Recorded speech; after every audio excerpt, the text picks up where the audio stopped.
All right. Hello, everyone, and welcome to the Brooklyn Rail's 109th New Social Environment. I'm Malva Kajali, and I have the pleasure and privilege of being your MC today for a very special conversation between Xaviera Simmons and Amanda Gluibizzi. We're also very thrilled to have the poet Daniel Owen here today, who will read a few texts of his to close today's program. So that's a treat that we're looking forward to. So happy to have you here, Daniel. And now to introduce today's host. Amanda Gluibizzi is a beloved art scene editor here at the Brooklyn Rail, an art historian, among many other things. She's also the co-director of the New Foundation for Art History and the author of Art and Design in 1960s New York, a monograph that is forthcoming. Amanda, take it away. Great, thank you so much, Malvika, and welcome to everybody to the New Social Environment number 109. And thank you again to all of our Rail hosts and supporters. We appreciate all that you do to make this possible. I'll begin with the introduction.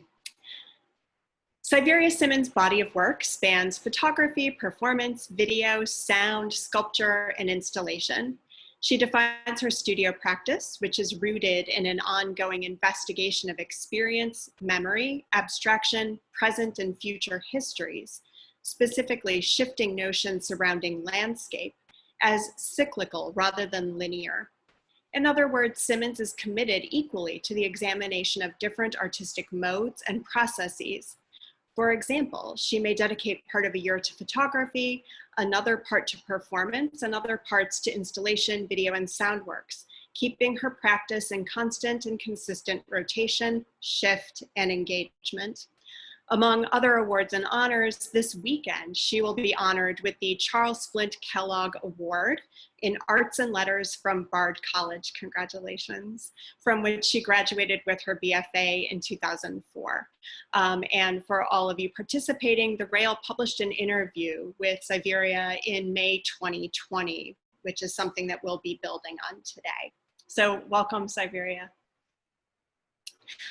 So my first question for you, of course, when the Rail last spoke with you, I believe you spoke with our interviewer in February 2020, or maybe March 2020. And so the New York City COVID lockdown was not fully underway at that point, something that was acknowledged in the little introduction before the interview actually was laid out. Then the interview itself was published in early May, which of course was before the death of George Floyd, the protests concerning that killing and the murder of others, the counter-protests, government interventions, both identified and not, and another national conversation around Confederate monuments. So we have a lot to catch up on. So my first question for you is, so often the discussion of your work starts with a list of the media that you work in. And so I'm curious, do you see politics as a medium for you? Yes. I mean, I think I see, hi everyone, by the way. I see politics as a tool, you know, it is everything. It is everything. It is how we live. It is why I wear this particular thread, you know, and how it comes to me. So yes, I feel like it's everything. It's something that I continuously have to keep engaging with and investigating and embedding into my work. So yes, it is a material that doesn't necessarily overshadow all of the other materials that I use, but it is critical to my practice. And when I think back on my practice, it's always been this way. And actually, when I think back to myself, beyond being an artist, I've actually realized that I've always been kind of politically engaged, even when I was a young person. So often when we see critique of politically engaged art, there's a fear that it suddenly doesn't make art.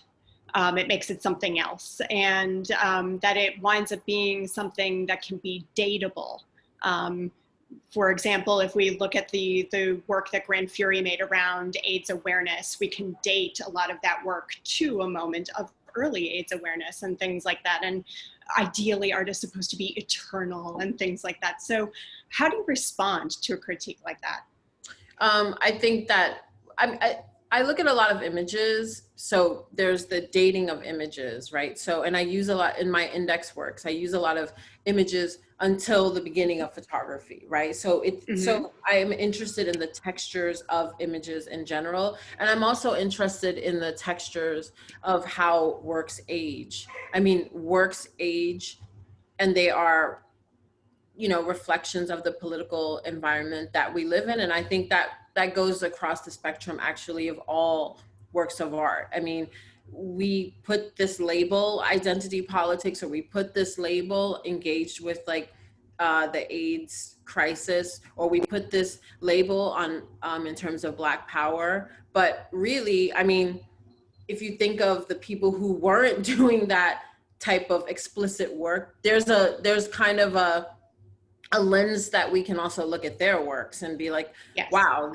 they were really not really paying attention to the times. They were actually trying to avoid the times. So it's just really, I say this a lot. I said this in the interview with Marcia, like in the rail, language is work. You know, you have to constantly, as we talk about undoing whiteness, right? As I've talked about it many times, you also have to talk about undoing all of this language that we keep adding on to and making things feel settled when they're actually unsettled. And I think that goes with like works that quote unquote deal with politics, because really most works deal with politics in some, either they're avoiding a conversation, or they're masking a conversation, or they're reacting and the artist is being kind of like skittish about their engagement with the political that's happening in the moment. So it's always a political, because resources are political.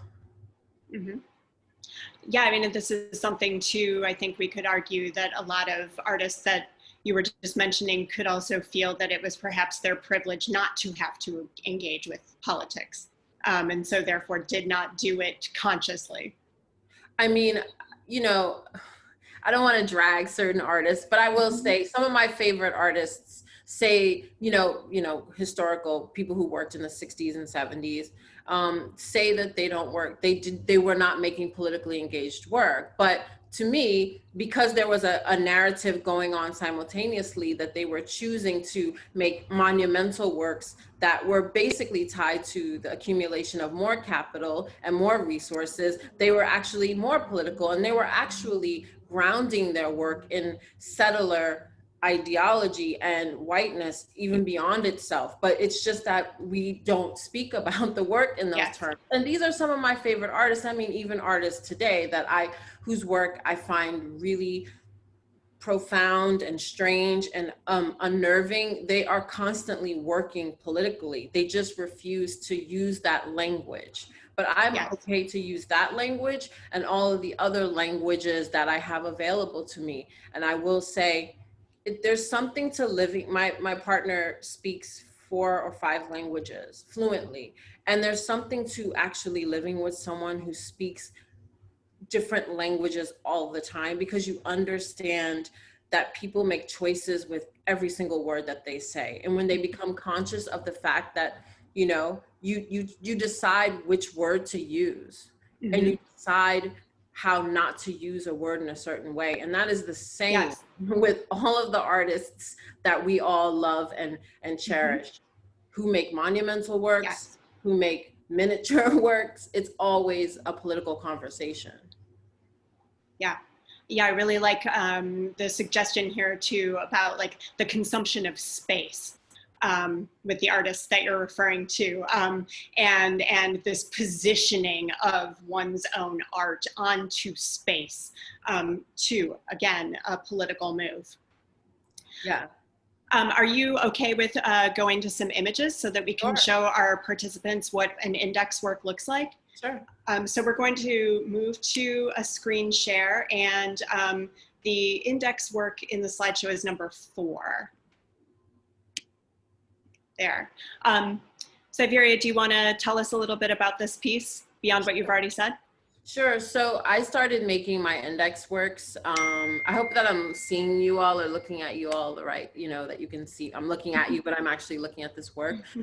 I started making the index works actually because I wanted to get outside of, I wanted to come inside. I was making a lot of works outdoors. I was using natural light. I'm from, I went to school at Bard, and I really, paid a lot of attention to photographers like Stephen Shore and Anmi Lee, who do a lot of work outdoors. And so that's this training that I come from. And I love natural light, and I love, traveling and being outdoors and also understanding landscape. But I also wanted to become more of a studio practitioner. So I started to, I think this work is actually earlier than 2015. Okay, sorry about that. I was the one who put the date in there. It's okay. No, it's okay. It doesn't matter. But I started to want to, get my hands, more involved in the making of objects inside of a studio practice. And so this is the first one. I think it's called Beyond the Canon of Landscape. Oh, actually, this is there's another one that's red. So really, for me, I started to think about the different, like I was saying, the different textures of images, the different textures in textiles, the different textures and conversations you could make about landscape actually inside of a more sculptural, studio-based image, as opposed to a photographic image that was based on landscape photography, landscape painting, and that kind of history. So this index has images. It's really a conversation not only about getting my hands into a more sculptural form, but it's really also about photography, because I wanted to make a sculpture inside of a photograph that existed as a photograph, and also that spoke about photography in all of its different forms. I'm interested in the history of photography, right? And it's not a long history. So therefore you can, like the United States, it's not a long history. And when you don't have a long history, you can see all of the different parts of how that history was built. And so the indexes are really that kind of a conversation for me. Do you consider the indexes to be self-portraits or no? No. No? I do consider them to be, at this point especially, they're becoming really tied to my text-based works.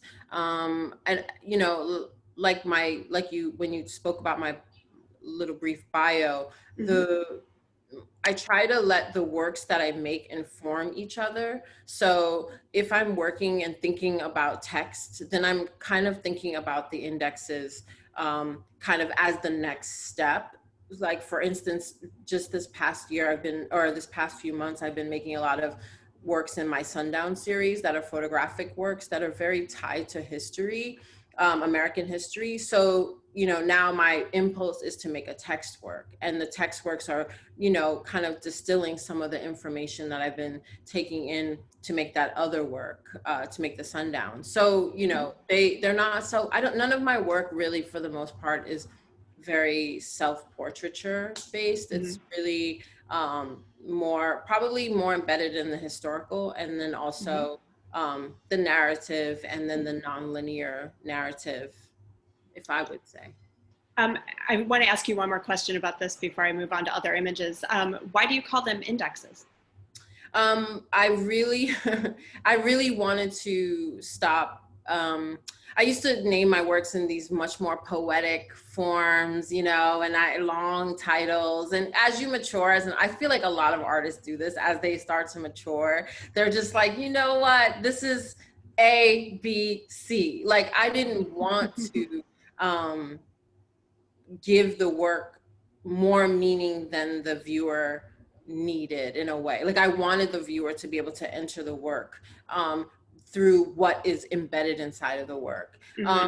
But I also like the idea of literally indexing or images, especially in terms of the history of photography, and then indexing and composing with textile and image and and paper of all different kinds, and then objects, and then how do you make those into a landscape? And then I just make them consistent. So this may be index 1, composition 5, then I've probably made like index 9, composition 12, right? So there's like probably 9 or 10 sets of indexes, and they're to mark a particular period of time. And also, as I've been making them now, you really can start to see their conversation or relationship with the text works and the other photographic works or performance-based works that I've been making. But that would mean you were really interested in my practice and you were just like, whoo, okay, I like that, now I want to see this. But you know,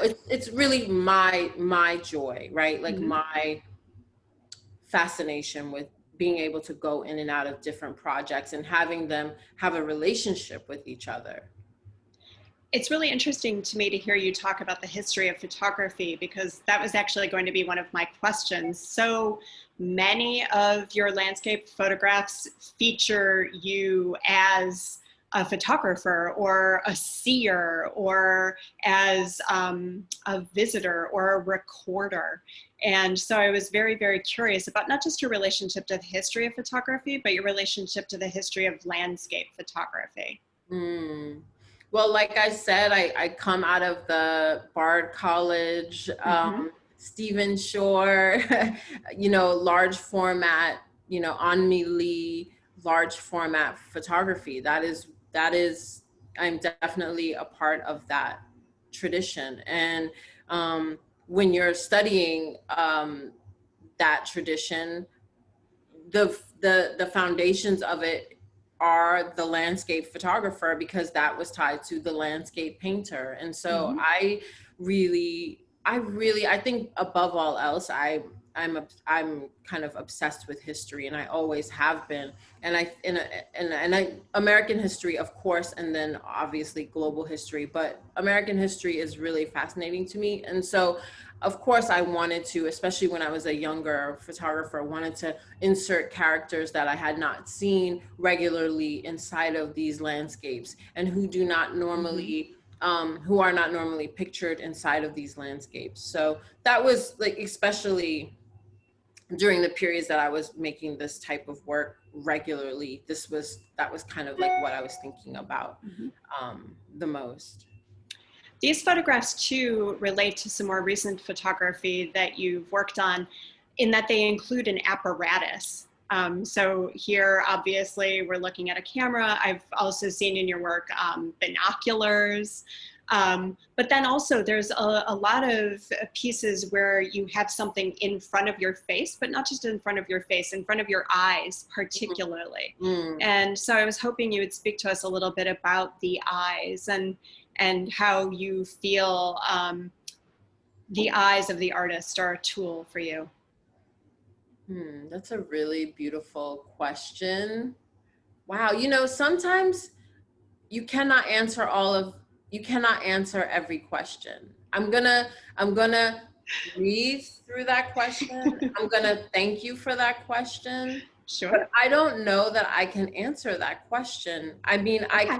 I will say that, like looking at photography in its printed form, I'm also very much excited about looking at photography in its mechanical form. And I think that looking and also thinking about how we see and the different layers of how we see and view. And also, I think especially with the Sundown series, putting something covering the eyes, for me, has a few different layers, some of which are actually not seeing or magnifying the sight, right? Like very like straightforwardly. And then, but there's something else that I can't put my finger on exactly, but I need the apparatus to like ground the image. And I can't fully explain that. It's just how I need to construct the images and the consistency with which I need to use different materials. But I will say that, going back to the indexes, it is tied to the texture and the textile. and the feeling and the history of these different apparatuses and how they've been used over history to amplify or magnify or hide histories or narratives or images or social moments. Mm-hmm. Yeah, it's so wonderful to think about the history of photography as being this miraculous thing that was made without the human hand, right? And so it's this apparatus that allows you somehow to be godlike, but you still have to then produce it. It's a really, really fascinating history to think through. I want to return to politics because I know that this is something, you know, that is so, so vital in your work. And I want to say first, thank you.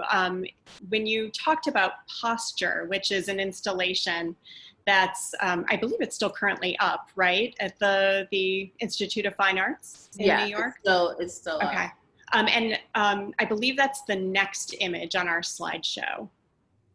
Yes, there it is. Okay, so this is an installation in the Great Hall of the Institute of Fine Arts, which is the Graduate School for Art History and Art Conservation at NYU. It's on the Upper East Side, and it resides in the Doris Duke Mansion.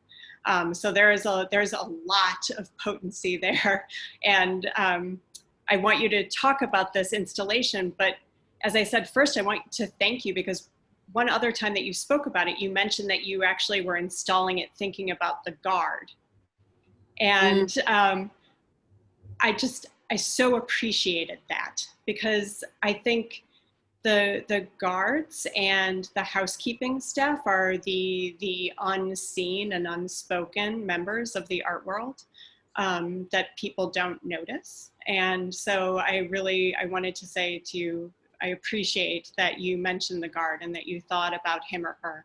Yeah. I'm not sure. I'm looking at the screen, so I hope that I'm looking at you. That's okay. You look at the screen. It's okay. Yeah. I want to say that again, when I talk about language and I talk about thinking about how we're using language, this is for instance, where we just invisibilized the guards. You brought up the guards, and then you said that we don't see the guards. That's that you just did the thing. Much love to you, Amanda. We're just walking through, we're working with language right now. But you, in a way, just invisibilized those people at the same time that you brought them up. And what I mean by that is they're not invisible. You know who sees them?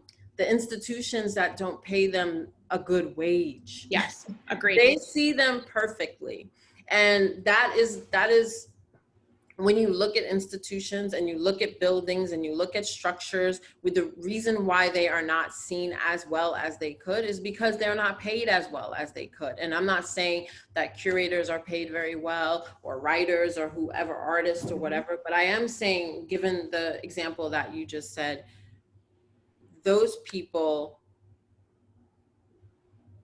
they are only unseen because we don't value that labor in the same way that we do my labor or the director's labor or whoever, the owner of the building's labor. So I just want to point that out. And I think it's something as we move through in the next couple of years, as we continue with the reckoning that we're having here in the United States around these issues and abroad, that I think that we have to keep reminding ourselves that these are vital figures that actually whose wages probably need to go up, and also whose vision needs to be amplified for the work that they do, and needs to be a part of the conversation when we're talking about, museums and other institutions. But so I was commissioned by the young curators, the curators in training, which is a really beautiful honor because they are younger than me, younger minds, and they're getting their feet wet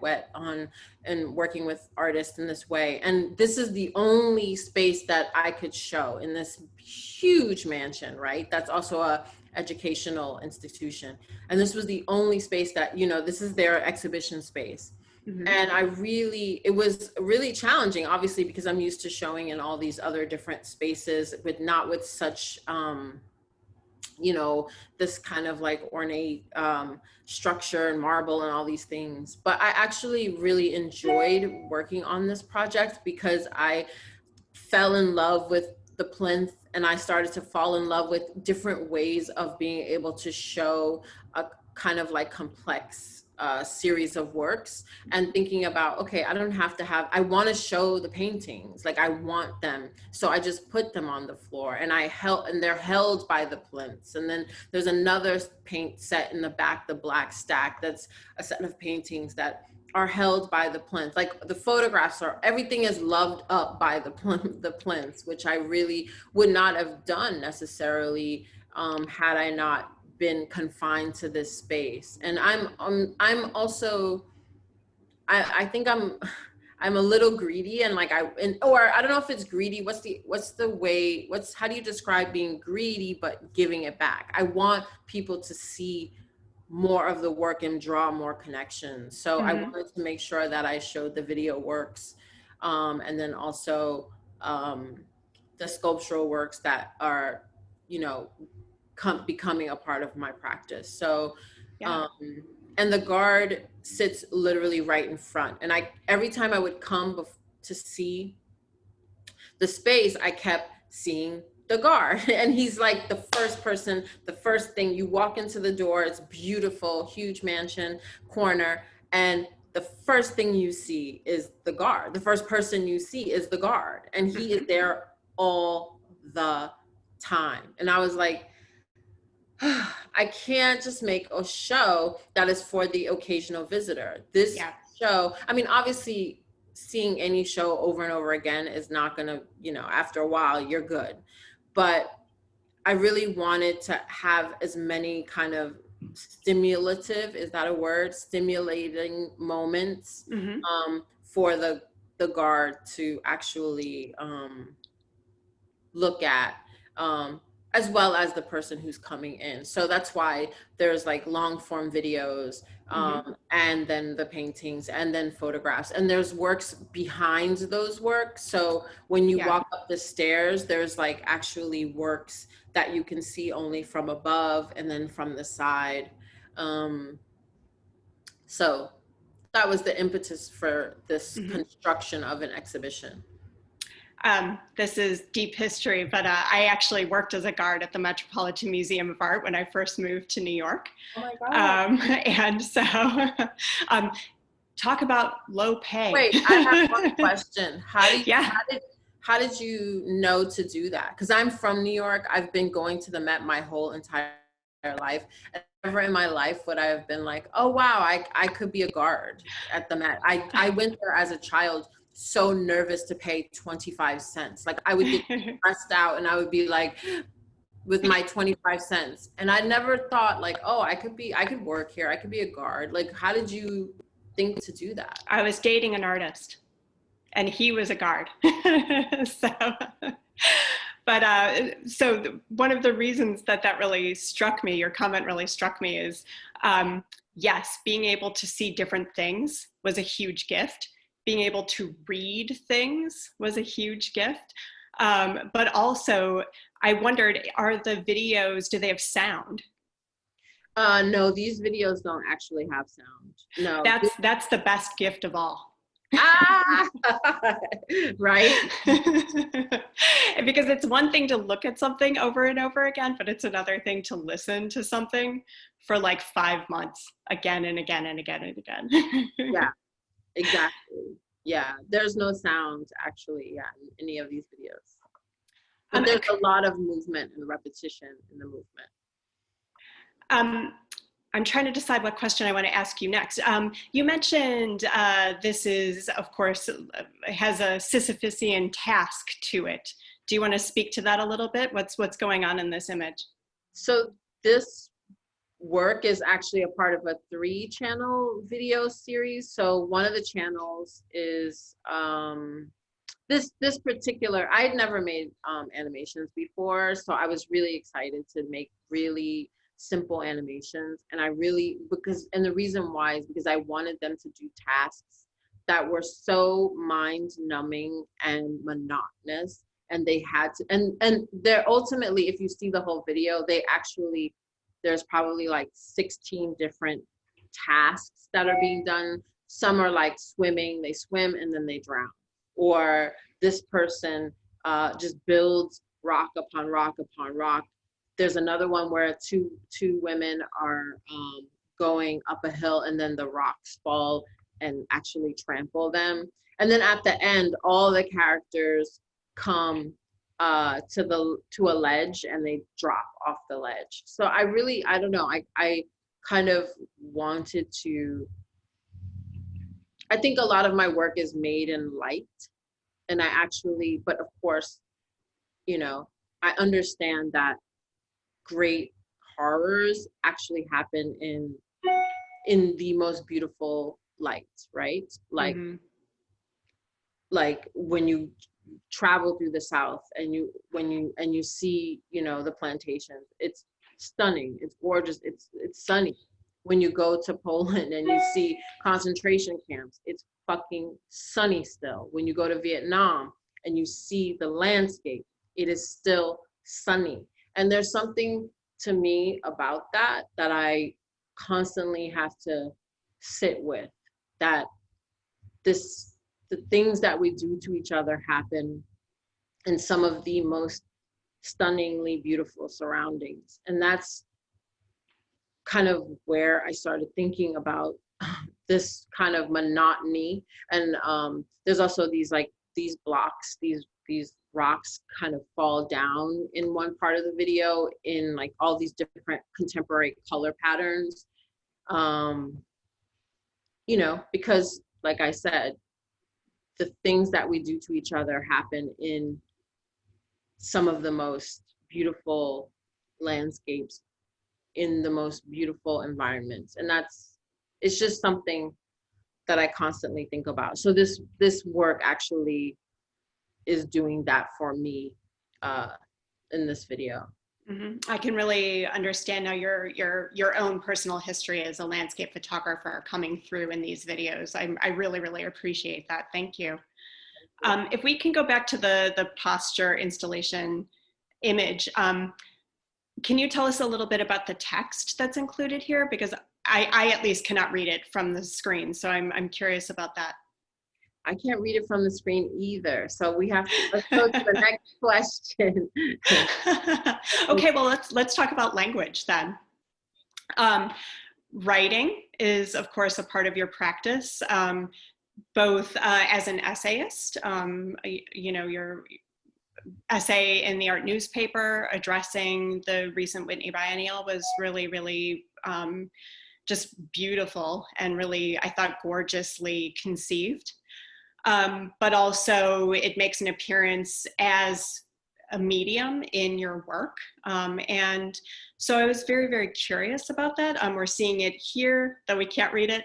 And I know that you mentioned in your interview with The Rail that you're including text as well in your Socrates Sculpture Park installation, which I believe is opening soon. So I'm kind of curious about language too. This is a word that you've used several times.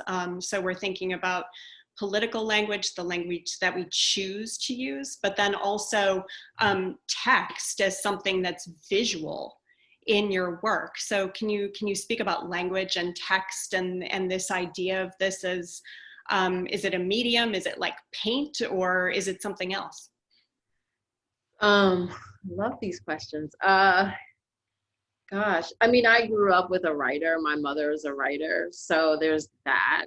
And so language, you know, I remember her bookcases, especially when I was younger. I remember the bookcase falling on me, actually, because I remember my mother had a copy of this, it was right after the Titanic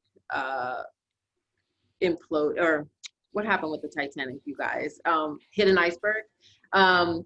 There's a book that came out shortly thereafter, and my mother had a first edition copy. And I remember being probably like 9 or 10 and trying to get that book. It was high up on the bookcase, and the bookcase actually fell on me. And I don't know, not that's just the side narrative. But what I'm saying that to say that, like, I come from one of those households that had a lot of music, a lot of records, a lot of vinyl records, and a lot of books, a lot. And so language has always been something that I knew would, for lack of a better word, help me find freedom, if you want to say that. And I also think, again, living with someone, my partner, who speaks so many languages, I'm constantly laboring with language or thinking about language or trying to understand how to use words in a different way. But on a very granular level, I have to give much respect to the Bronx Museum, because they commissioned me to write about Elizabeth Catlett years and years ago. And I started to understand that I really actually liked writing about other artists. And then also the Studio Museum in Harlem commissioned me to write about Carrie Mae Weems's work. And I think having to write, and also reading Vito Alcanchi's writings, and also Yoko Ono's kind of directives, I think all of those things really made me much more confident in, and also so many poets that I can't even talk about, but also made me really feel a connection or affinity to writing, and thinking about breath, and thinking about how we hear things differently than we can necessarily articulate them, and trying to understand the space in between my body, right? The breath, and what can come out, and how I can create different narratives and different scenes and different landscapes using language.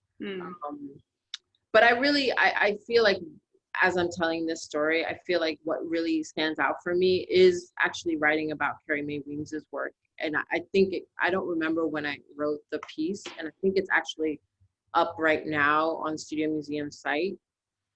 But I think having to think about another artist's practice and fall in love with that artist's practice, and also try to articulate what I saw inside of that with respect to that artist, and also with respect to language. I think something clicked in me, and that I wanted to work with language, and then I just started to work with language on a larger scale, and now it's become a major part of my practice, which it is going to be at Socrates in a week. Yeah. That's amazing. Some of the texts are clearly drawn from other writers, and it looks like some of the texts are perhaps your own. So how do you choose between the two? I think a lot about filmmaking. I think a lot about primarily filmmaking and photography. I go back inside of my practice, and I think a lot about how photography influences me, and then how to make photographs that I can't make, actually. And a lot of the times the text works come from there. Thinking about films that I wish I could make, or how do you articulate the senses in a different way, or how do you think about a sense, a scent, a feeling, an image, and how do you layer those things on top of each other continuously. But of late, I've actually been getting deeper into texts that are actually a part of our world, and kind of thinking about how to amplify the texts that we already live with, So there's so many texts that we already live with that we don't deal with. And I guess, even just speaking with you all right now, I realize I really love language, and I really love having to think and use my brain and try to find the words, actually, and then also I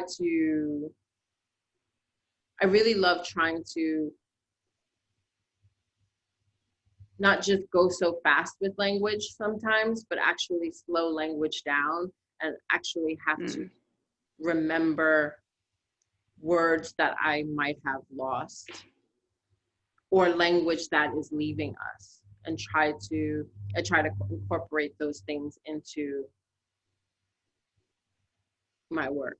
I'm actually slowing down on purpose because I realize that when I'm actually using my brain well for myself, then I have to slow down because I have to feel it working.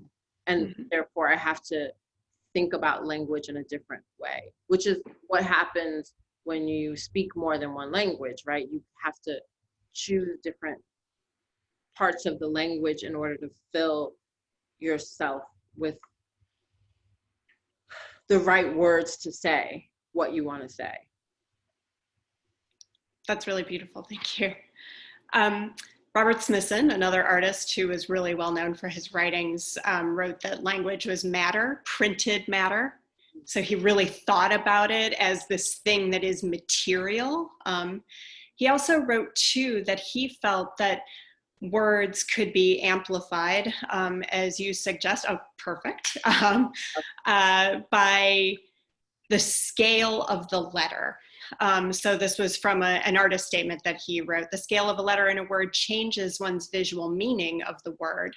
Language thus becomes monumental because of the mutations of advertising. So if you think about something like, like now, on sale, or something like that, and how big those letters are.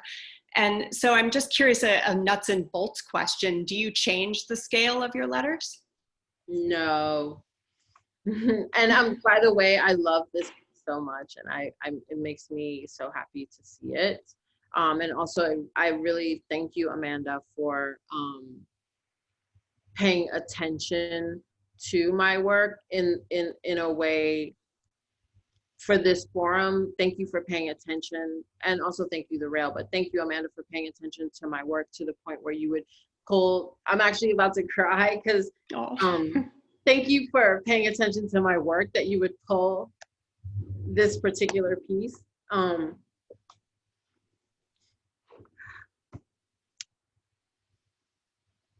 I don't change the scale. I don't change the scale. I'm very, I remember being younger, and like my teachers used to, like most of us used to always say that, the penmanship wasn't right, and the penmanship wasn't good, or it wasn't beautiful, right? And I think that that's always in the back of my head, but it obviously, as an artist, it's only that I only have that hand. And it's funny because as I've been making larger, I've made like 60-foot by 40-foot text pieces, and it's all my hand. And sometimes institutions, they're like, oh, well, we can get you an assistant, and like they can like do it, or we can put it on vinyl and and I'm like, no, I have to do the labor with this language. Like I have to work with this language, because I hear the language as I'm writing it. It changes. Sometimes I have a certain pattern that I want to follow, but then like a musician, like I hear something else and I have to let that come in. So I don't change the scale. I usually always have it be hand painted. I use the same brushes that I've used since I first started, which are chip brushes, very cheap. You get they drag.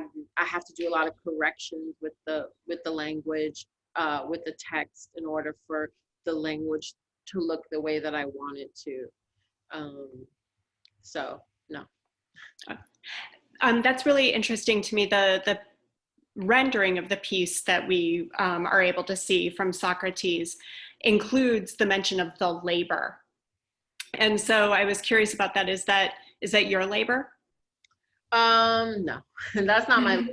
It's weird. I mean, when you see the Socrates piece, it's not as, it's a bit smaller than this piece, and it doesn't have as much armature when we finally built it.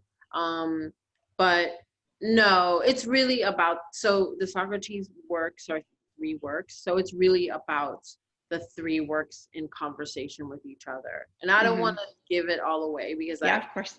I hope that people do, visit that amazing park and institution. But I will say that it's really more about the content of the work, and also maybe the labor of using particular materials that I used to produce the work. But it's really also about the content, and you have to, I want you all to see it.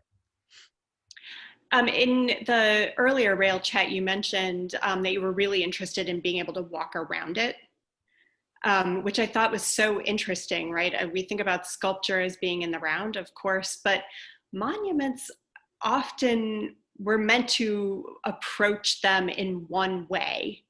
Right? Even things that we're able to enter, for example, like the Lincoln Memorial, you're supposed to enter it in one way so that you're then face to face with the great man. So I was really fascinated by this generosity of the idea of a monument that could be approached from all directions. And you weren't the one who was specifying how a person could approach this monument. And so I was kind of curious if you could say a little bit about that. Well, I think, I mean, there's the front of this particular monument that has to do with the language that's embedded within. But then I'm also interested in people viewing how it's put together, how it's the labor of how it's built. And also it's really interesting to think of that in relationship to I was just there yesterday, the Robert E. Lee monument in Richmond, Virginia, because that monument is in a circle, right, when you approach it. And now, because of the amazing activism, it's now, you have to walk around it. Like, you have to deal with it in around. Like, you have to and see all aspects of it, and then what's not in front of you, what's on the side of you, and then the community outside of that. So it's really, that was really inspiring. Of course, I didn't know that was going to happen when I was doing this work, but I like that impulse, and I'm excited that that is something that can be considered here. And if I were to make this again, I probably would engage with the back even more, and the other parts of it even more. Although it's there, but I feel like, I would do even more. But I do like that you get to see the labor and how the work was produced very clearly, and it's intentional that it's that way. So I think we're coming close to a close. I just wanted to see from you, are there other things that you want to talk about? Something that was surfaced in our conversation before this more official conversation was that you have an interest in abolitionist thinkers and wanting to be part of that conversation, particularly about prison abolition, and that you wanted to hear from people who are out ahead of that movement. And so I'm curious, is there more that you want to tell us about? Well, I think this is very personal to me. Yes. I think that, and I'll give the audience a backstory. So the Rail posted, description of what was coming today. And in there, they put that I was interested in talking about prison abolition. But I asked the Rail to take that out because I don't want to step in front of that. That is movement and labor, and that has been built for a really long time. And I think that there are people so well qualified to hold that and give more to audiences and to people and to citizens than I ever could. So it's really important for me. I think in this time of learning and shift and changing and growth that we're all doing, that we also take time and show respect, especially to the Black women who have built that and historically who have built and kept that narrative alive when we were all turning the other way, looking at other things. So I don't ever want to just step in front and say, I'm this, I'm anti-racist, I'm abolitionist, I'm this, I'm all of these. No, I'm not. You know what I mean? I'm learning just as much as everyone else. I have tried in my teaching last year I was a visiting professor at Harvard. So in my teaching, I worked with my students. We talked about it. I had a huge forum with activists and artists and professors who really took apart as much as we could in that moment with that institution, thought about abolition and abolitionism, but I am not an expert, and I'm not someone who wants to step in front of any activists and artists who have spent decades trying to get us to this moment and beyond this moment. So that's what I want to say. Good. Can I ask you just really quickly about your Harvard experience? Did you have many artists in your class? Yes, I did. I had amazing students who I still adore and who were just fabulous and so brilliant and took so many risks and really understood they understood this moment that we're in now before we actually did. And it was something that we spoke about, not COVID, but all of the rest. And I think that, you know, being in this time of COVID was obviously was surprising to all of us, but I've spoken to a lot of my students and they felt they're prepared. They were prepared, and they are prepared in a crazy way, because we were speaking about all of the interconnectedness and the narratives and the history of not only that institution, but the United States in general, and to global supremacy and all of that. So in a weird way, we were having these conversations for the past year. So, you know, it was, you know, Harvard's a complicated place, and institutions, like all institutions at this point. I was going to ask you what message you left them about the art world, but I'm realizing maybe you want to also tell us what message did they leave you about the art world? I don't know if I can answer that question. I think Fair enough. that's every day is a new day. But you know what I will say? Shout out to the Studio Museum, because you know what? The Studio Museum, while we've all been going through all these things, the Studio Museum was already doing so much of the labor that we are now having to do in different other institutions. The Studio Museum is actually has been for years holding a narrative, and also has been for years taking care of, you know, the artists that have come, you know, when other institutions wouldn't even, you know, speak to us or like engage with us. So I'm gonna show extra love to Thelma and Lowry Stokes and the Studio Museum as an entity, because while everyone else has had to write these I stand with Black lives and I, you know, am working anti-racist, here you have an institution that's actually been doing that for decades. And I think that we all have to recognize what that means, how that feels, and how much more we could support that institution, because it has been holding something that many other institutions in the art world and universities have not. Do you feel good about turning to participant questions, or is there anything else you really want to talk about with your work? As long as the participants are sweet. You heard that, everyone, be sweet. I wanted to thank both of you for this incredible conversation. I've just been taking like endless notes, just like so deeply, rigorously smart, sharp, funny, just like fabulous. I love it. I really stand. Our first question is coming from the lovely Sonia Louise Davis. Hi. Sonia, one second, let me find her. Sonia, you should be able to turn on your mic now. Hi. Hi, sweetie. How are you? Good. Congratulations on everything. Thank you.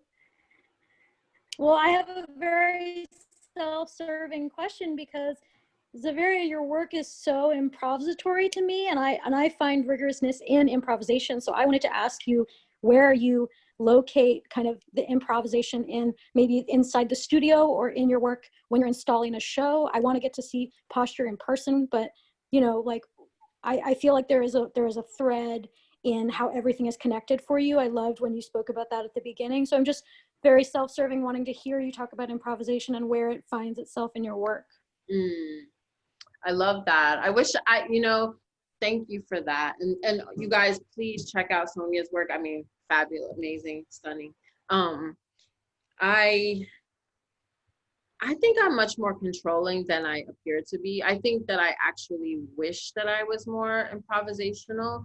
I think it happens in the text works, in that while I have a set that I'm working from in terms of language that I'm thinking about, I also let other things come in.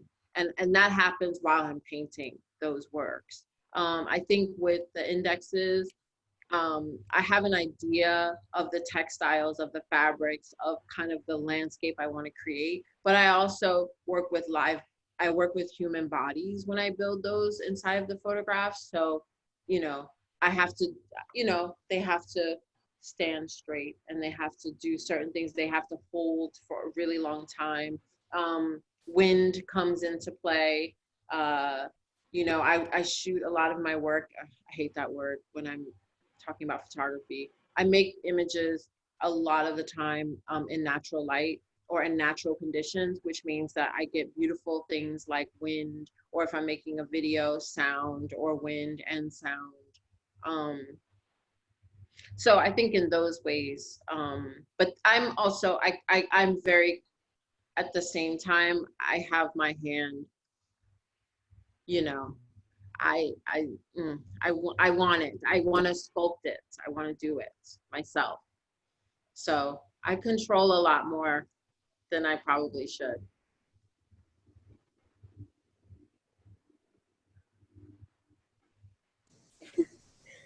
Thank you so much for that answer, Sonia. Thank you so much for tuning in and for your lovely question. Thank you. We hyped you in the chat, just so don't be embarrassed. Yay. Good. Our second question is coming from Ken Nuremberg. And I think we'll expand on some of your discussions of language and negotiating language. I'm excited to hear it. Ken, you should be able to turn on your audio now. Can you guys hear me? Yeah. Awesome, great. Hi, Ken. Oh, hi there. Hey, Ken.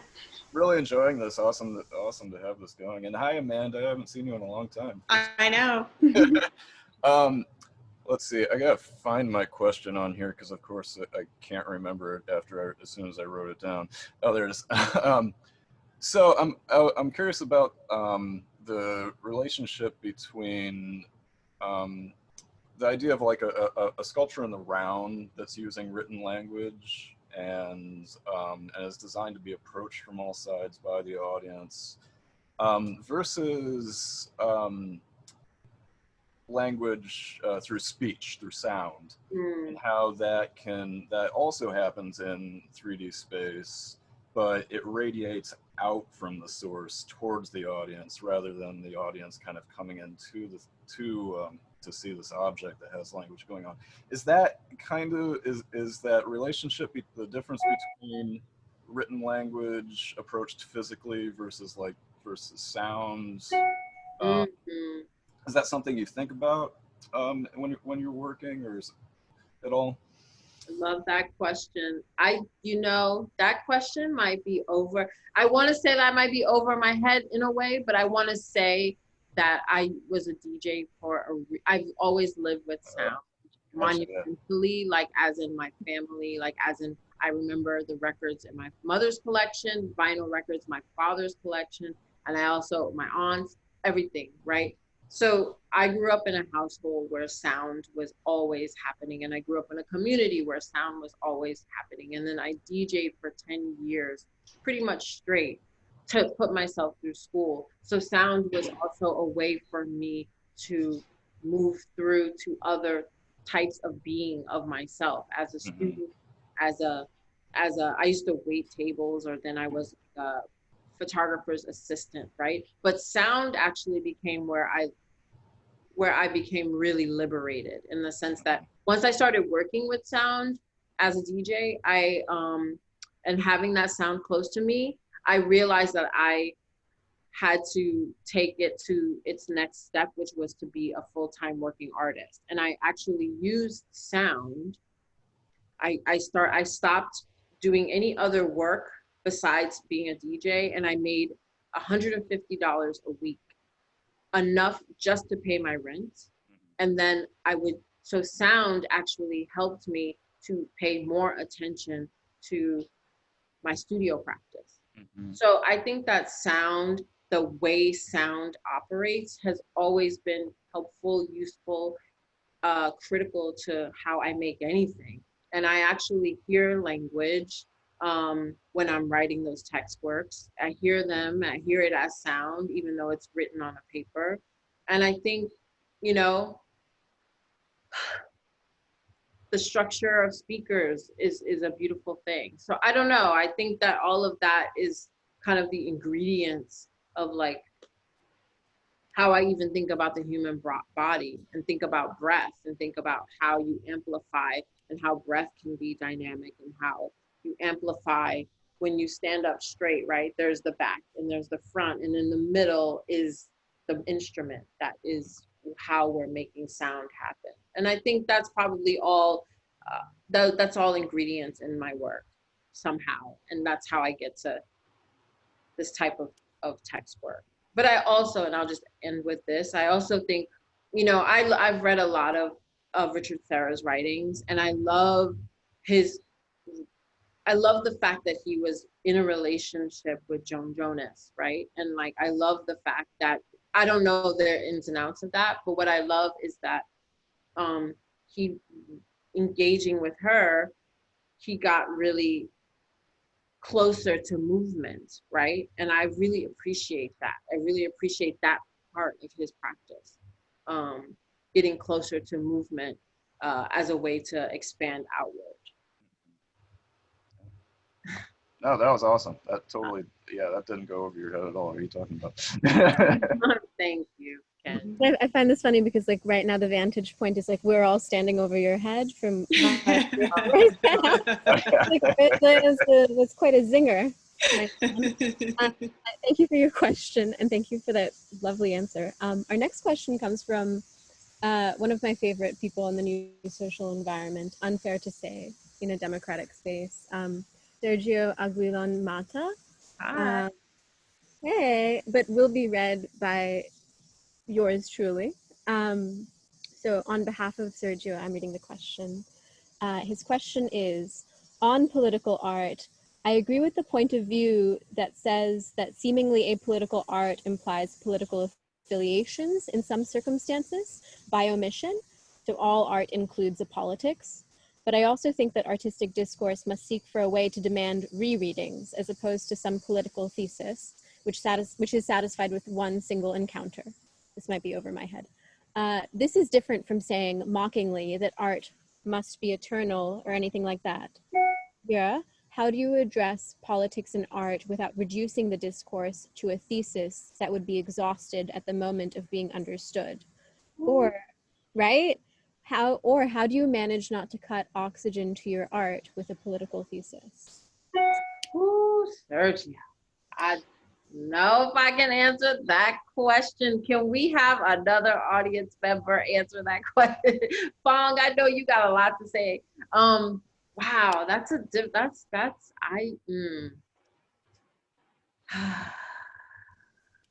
a lot there. There's a lot there. I honestly have to sit with that question. I mean, I want to take off one chunk of it and say, yeah, that requires some sit with time. I don't know. I have to sit with that question in order to answer it really honestly. Like, I have to labor with that, and thank you for that. I have some thoughts, but I don't want to just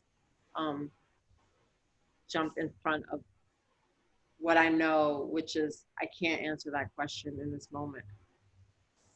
I respect that. Apologize. That's okay. I think sometimes we like jump in front of a a question to dodge it by answering it and getting it out of the way. I also think this question's like, as Nick said, takes some simmer time. If you'd like, I can connect the two of you after. You can chit chat via the email discourse. Our next question comes from our very own Nick Bennett. Nick, you should be able to. Thank you, Malvika. Thank you, Xaviera and Amanda, for this really amazing conversation. Xaviera, thank you for your honesty too. I really enjoy that you've said once or twice that you're not sure if you can answer that question, and there's just such a lovely honesty there that I appreciate. I preface my question in that this is a bit vague, but I'm curious to know if you have any thoughts or strong perspectives. But so just this last, I believe it was last week, we had a conversation with Brooke Rappaport from Madison Square Park and Ken Lum from Monument Lab and Lauren Haynes from Crystal Bridges, and we were talking specifically about monuments. Of course, your upcoming show at Socrates was part of that conversation kind of briefly, but I'm curious if we think of monuments and monumentality, which I know you talk about a bit more in depth in the Brooklyn Rail interview. I'm curious what you think this distinction between, sort of like an exhibition like Socrates that's considering monuments and monumentality and the actual future, or is there a future for monuments or things in public spaces insofar as, I know that there are many rereadings that we need to do, but I'm curious if there's a future to that is of particular interest to you, or outside of the sort of traditional art exhibit context. Oh my gosh, yes, I think so. My studio is in upstate New York, and I was driving one day, and it, like I've said this many times, like, the United States is very southern or Midwestern. The rest, it's very southern, even in 2 hours away, or it feels to me, like I can feel the connection. And so I was driving around in the community, heavy Trump community, and I came upon this little marker that it was so surprising to see. Like it was a marker talking about a freed person who fled from the South up to my area, which is just 2 hours north. And it was just a little marker. And I thought, wow, like it really made me feel a little more settled in that landscape. And so I recognized that there was a need for a marker like that. And so therefore I kind of recognize a need for larger markers like that to help me, to help many of us settle, that's a really tough word to use right now. So I don't know the other word to use yet. So I'm gonna just use that word, even though I know it's complicated. To feel at home in that space in upstate New York, for instance. But I don't know, going and seeing the Robert E. Lee Memorial Monument as it's been reconfigured through active engagement with the community, and it's still being activated to this day, even though we're not hearing about it on the news. I think that there's a place for the shifting of monuments that are already there. And it might not necessarily be the taking down. It might actually be the response from the community, right? So that there's like a kind of, it's again goes back to this is the feeling that I get when I talk about this, like the space in between, right? The breath, right? And thinking about cause and effect and a back and a forth. So maybe instead of taking it down first, there's actually a response from the community.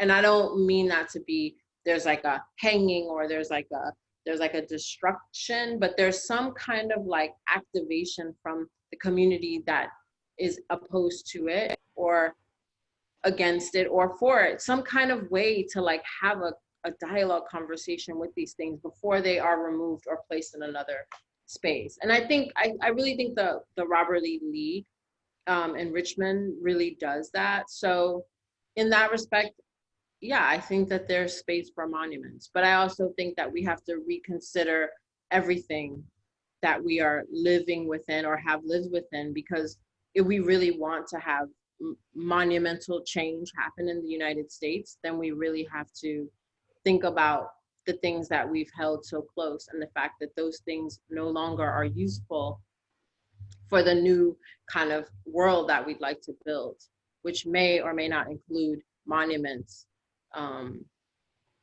that stay forever. Thank you. I love that. My takeaway is going to be monumental change. I like that little tidbit. Thank Well, that would be reparations for me. Well, That would be a federally, that would be a monumental change would be a federally mandated reparations package as one change. That would be monumental shift. mm-hmm. Because that would change the structure of everything we know in the United States. And I think that we have to get to that point. And it's something that I feel, you know, is at the heart. Resource redistribution is at the heart of all of this, out of all of these conversations, Mm-hmm. everything. It's at the heart. Thank you very much. Thank you. There was a slight delay because I had to write down everything you said. Uh-uh. Our next question comes from the fabulous Deanna Lee. Deanna, I'm turning on your microphone now. Thank you, Malvika. Thank you, everyone at the Rail once again. And thank you, Xaviera. This is an amazing talk, and I really appreciate your discussion about the importance of language and sound and sort of all the nuances that are taking place even without us thinking about them whenever we open our mouths. So my question actually is the character in that animation, that sort of stick figure-like character doing these repetitive tasks. It just reminded me of the work of Layla Ali, and I wondered if there was any resonance for you with her work, or relationship or influence, or with any other artists and beyond. Yeah, that's a really, oh, I'm glad that you brought her up. Yes, yes, of course. I mean, when I was producing that work, I wasn't necessarily thinking of her work, but her work is in my mind, you know, it's like it's all in there, and it's work that I love so much and loved as I was studying. So I think for sure, I think Layla's work, you know, I think hers are actually, mine are so stripped down to like bare bones, because I can't draft in the same wonderful way that she can. And so hers are so layered. I think mine are, you know, are so much more simplistic. And I wish that I could engage in the same way that she could, with color and with, like, you know, her hand and the technique. So yeah, for sure, for sure. I'm trying to think of, there's so many beautiful animators that I really respect, but I'm like a baby in animation. So I feel like I can't speak that much about that aspect of the practice, because that was actually my first animation. So and that was actually my first way of using that kind of a figure, like using this very like simple kind of body figure to do something, to move around. So I'm still like getting my chops up with going further, whereas she's already gotten she knows what she's doing, you know, really clearly. Well, I think you know what you're doing. It's just a different thing. Thank you. But thank you so much. This has been a wonderful conversation, and I've really enjoyed learning more about your work. So thanks a lot. Thank you. Thank you so much for that question, Deanna, and thank you for your remarkable answer. For our last question, I'm going to be a little greedy and claim our last question as my own. I hope that's okay. Okay, so this is my question. I was reading through, and it's a little tenuous and a little like in a draft state, but I was reading through your text that you wrote on Carrie Mae Weems' The Untitled Black Love image for the Studio Museum, and I can link. We can drop a link in a moment. and you write, your opening lines are just like so remarkable. You write, is it possible to locate the interior language of these longings? Are the locations of desire found in the waiting, the reunion, or the exact moments before the embrace? What are the minute details found in memories, and what are the specific locations in the body that hold the space of waiting? And I'm just dropping this in the chat because I'm like that. A lot of what you were writing in this excerpt reminded me so much of Saidiya Hartman's work and some of her thoughts also on longing and desire and intimacy, and kind of like there being a radical politics to longing, desire, and intimacy, especially Black intimacy as a kind of like anomalous social formation, that there's a kind of like radical politics to like deliberately free one's body from the conscriptions of servitude, to no longer be a servant in the reproductive project of the world, and kind of remove oneself and reclaim oneself from like a world order that is maintained through the disposability of like Black female lives. These are her words. And she sort of writes about how like the intimate realm of desire and longing is an extension of the social world, and so to exist with longings is to be involved in like the rearrangement of the social world. And I don't know what your thoughts are, but I knew you'd have thoughts and you'd help me piece it together. This is So, Malvika. yes. Oh. Hi, Fong. Yeah. Sorry, I'm at the tail end of my question, then I'll be done. I can turn it over. Is that fine? So my question was, can you talk a little bit possibly about the political meanings of longing, of what you describe as the intimate interior language of this desire and waiting? And also, you know, I would love to hear about like your feelings and thoughts about Carrie Mae Weems. I'm so obsessed with the Kitchen Table series, as are we all. Wow.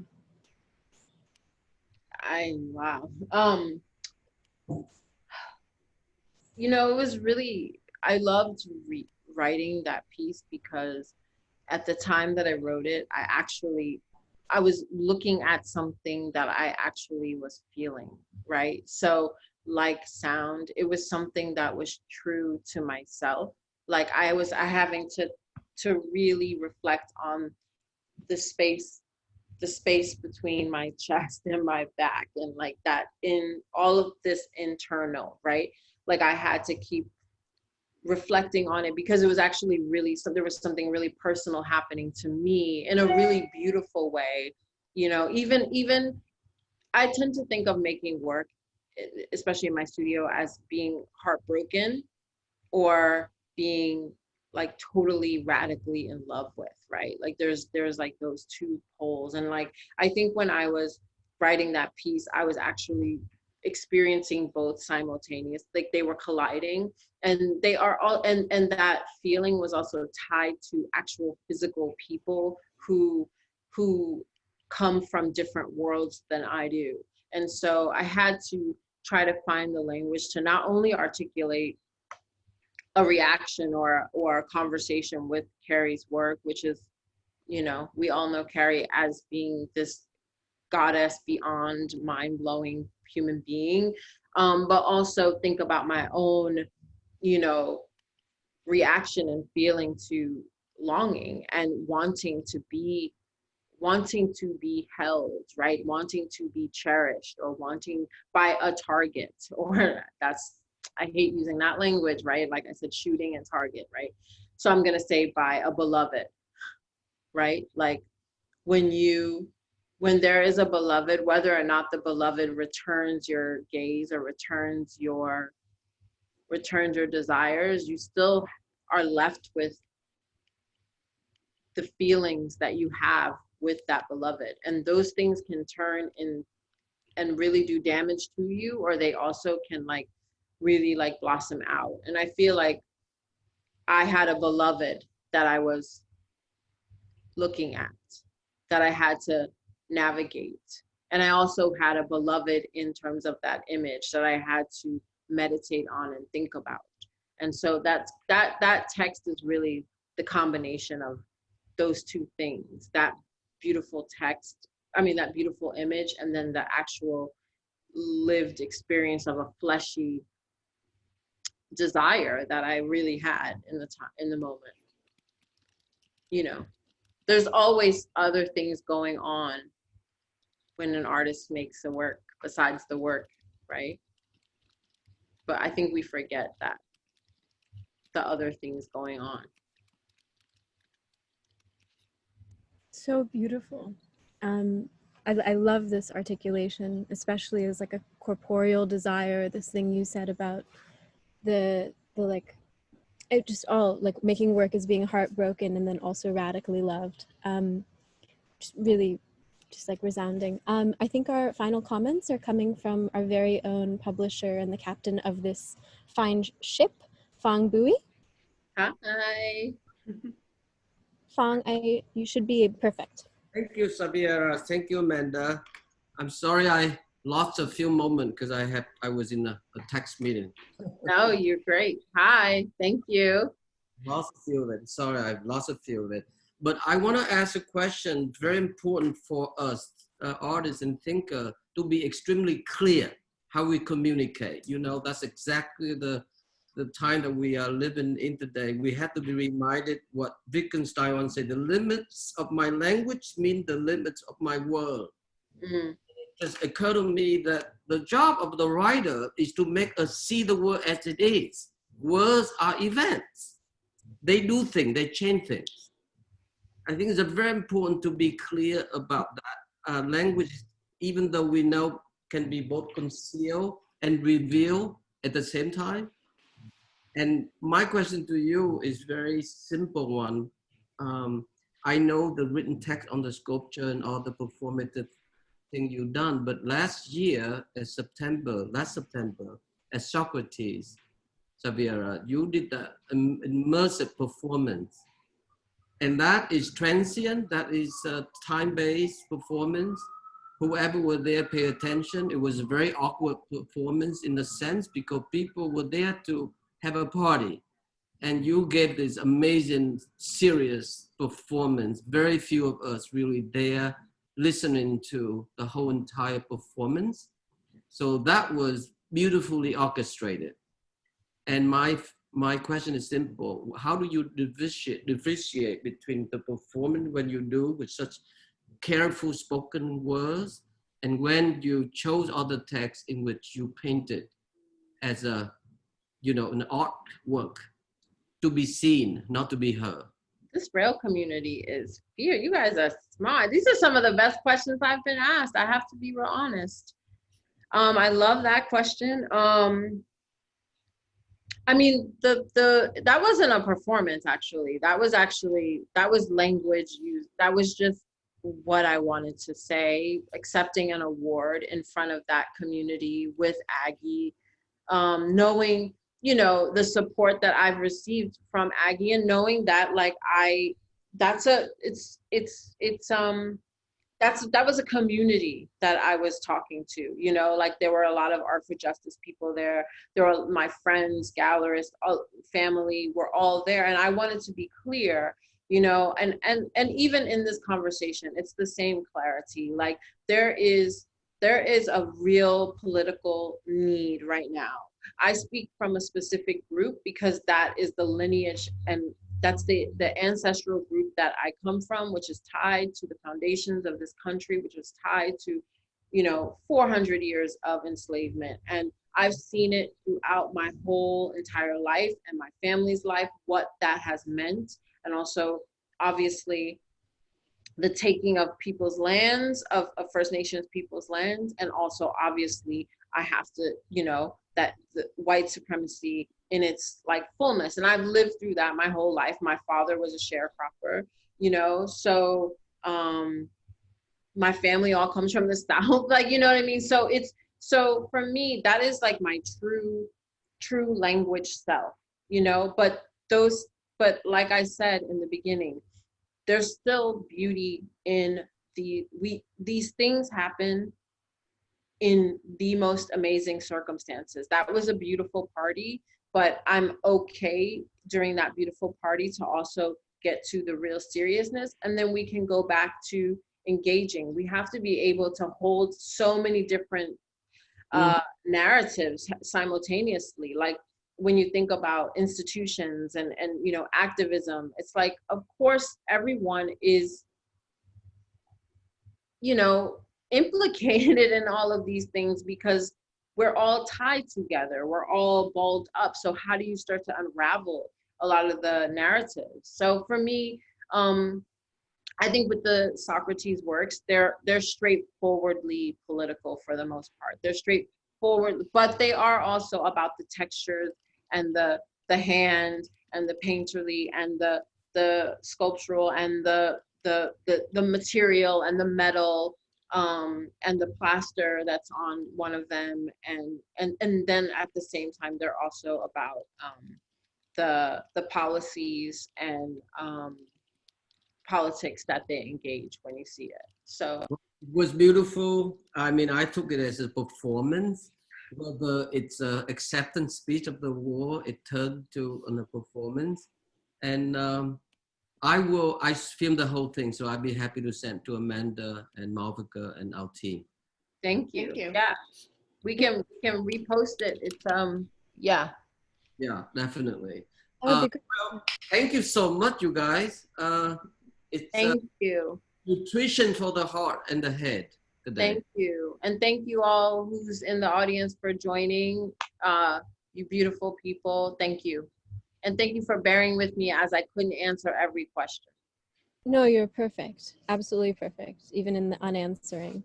Gosh, I feel like today has gone so well. So before we leave, at the Rail, we have a tradition of ending lunch with a poem. This was a tradition that we used to carry out in real life in the office. We would like close our actual lunch with a poem. Luckily, we've been able to carry those into our Zoom events. So today I'm thrilled to welcome the poet Daniel Owen, who is joining us and will read for us on the Zoom stage. Before he does that though, I'm going to tell you a little bit about him. Daniel Owen is the author of Toot Sweet, spelled T-O-O-T, so we all get the joke, and Restaurant Samsara, which sounds like what I would want my IG bio to be. Recent writing and translations have appeared in Jacket 2, Counter Hyperallergic, The Recluse, and The Brooklyn Rail. He's a member of the Ugly Duckling Press editorial collective, and joining us today. Daniel, you can take the stage. Let's see. You should be able to turn on your mic now. Hello. Hi. Hi. Thank you so much for having me. Thanks to everyone at the Rail. Thank you, Xaviera and Amanda, for that wonderful conversation. And to everyone who's here in this place where we all are now. So I'm going to read from a little section from a longer poem called Garden Made of Looking.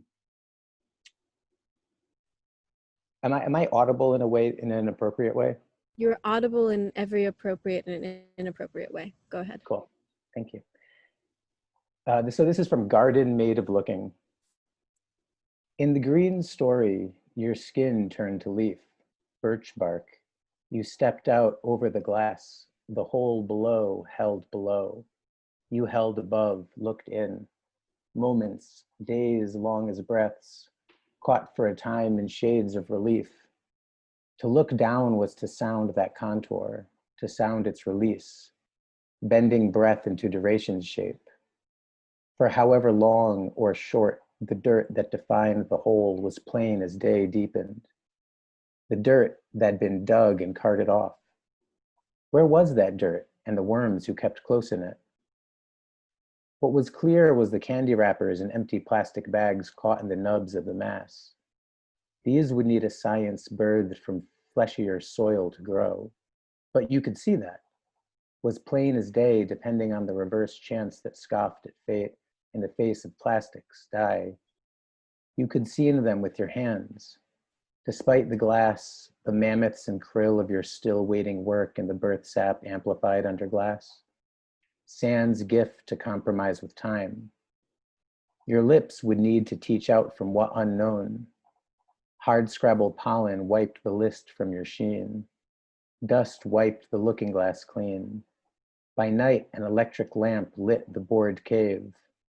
You were held going nowhere in the pulse of a waltz, circled in rhythm around a regular page, pulsing motions outward, the sung humdrum buzz of the creatorful was swallows and swifts, sparrows, squabs, echoing louder the footfalls of a million ants that compose our ears. Elective acolytes burp and bite on tradition's hand of an elastic hour gather around the edges of time's seeming edgelessness. Here in this circling, time's spools are made of looking, in as much as they're made of being looked at. We are here in this circling, circling, circling to determine the trajectory on our own batter and barter, giving back in time, like two, as whole cloth, its yield of spun skein, seeking.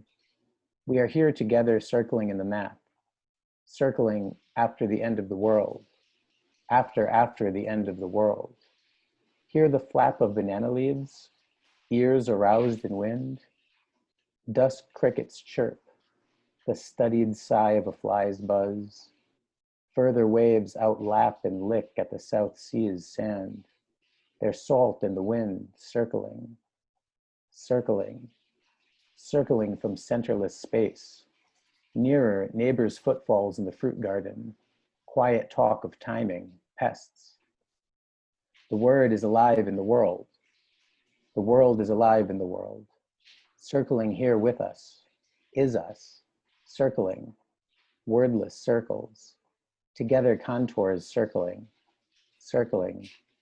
Here circles, we circle, wind blown as if from a flute, wind nearing the hearer as if blown along the face of a fruit, the message in the modicum. Impersonal or sonata opens itself for luscious pattern forming, as music, as night in the waiting, this on guard made of love letters public space, fathomed, unfolding. Thank you.